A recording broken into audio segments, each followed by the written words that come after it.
isa pa tong magandang balita. Isang malaking tagumpay para naman sa wikang Pilipino dahil 11 salita. Wow, 11 mula sa ating sariling wika ang opisyal ng kasama sa Oxford English Dictionary o ang OED. Oo nga, alam mo parang that came out about 2 or 3 weeks ago. Hindi natin napag-usapan. Sige nga, talakayin mo nga. Kaya ito nga ang balita. Sa kanilang March 2025 update, binigyan din po ng OED na mahalagang isama po ang mga salitang madalas gamitin sa iba't ibang mga lengguwahe. Aba, they're staying in tune with the times. Diba parang ang yung bundok natin sa English, diba? Boondocks. Boondocks, B-O-O, yes, diba? yes, B-O-O. yes, yes. Boondocks. Bundok yun sa amin eh. Oh. So lalo na po yung mga walang eksaktong katumbas sa Ingles. Marami yan. Narito po ang 11 bagong Filipino words na officially sinama na po sa Oxford English Dictionary. Number 1! CR. Talaga? Ang pinaikling comfort room. Oh, Diba? linagay na yun sa dictionary, CR. Where's your CR? Where's your CR? Ayan, alam na nila kung pag sinabing, where's your CR? What are you talking about? Comfort Pagpunta mo sa room. Oxford, di ba? Do you have CR? What's CR? Comfort room pala yan. Ano pa? Number 2, gigil. Oh. Gigil. Gigil. Gigil na gigil, di ba? Gigil.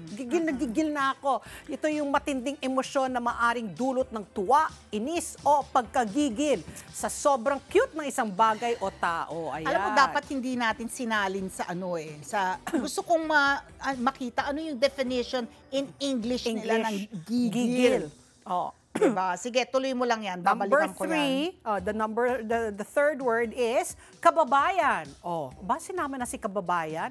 Wala, hindi si kabayan, si kababayan. Ito po ang tawag sa mga kapwang Pilipino o sa taong mula sa parehong bayan. Alam mo, ako when I'm abroad and I see a kababayan, alam mo naman kaagad kay Pilipino eh. Gagigigit ka, kababayan! Tapos lilingon, kababayan! Kulang na lang mag-appear pa kayo eh, di ba?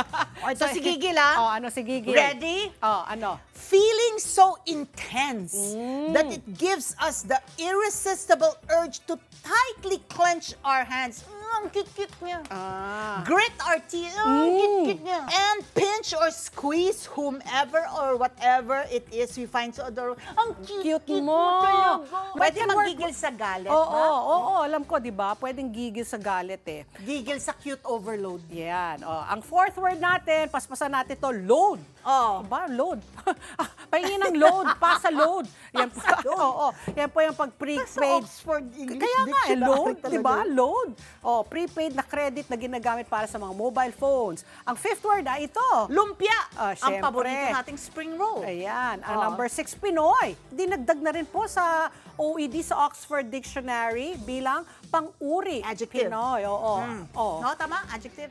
Salakot, isang tradisyonal na sombrero sa Pilipinas. Oh, sando. Talaga, sando. Naku, dahil summer, yan ang sinusuot ng karamihan. Sando. Sando, sa Otniponga.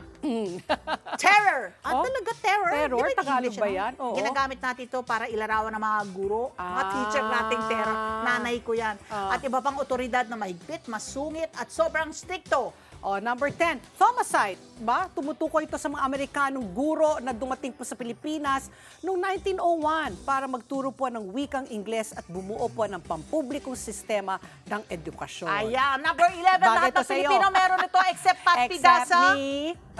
Videoke. Paboritong libangan ng mga Pilipino. Hindi ka Pilipino kung wala kang videoke. Oy, Pinoy na Pinoy ako. Okay. Pero may lumpia ako. So, yan po ang 11 words po na sinalin na po sa Oxford English Dictionary. Ipinakita nito ang yaman ng ating kultura at kung paano tayo nakaka-impluwensya sa iba't ibang bahagi ng mundo. Alam mo kulang nila? Sayang. Sayang. Wala siyang direct English translation, di ba? Let's get together. Sunday 25. Sunday 25.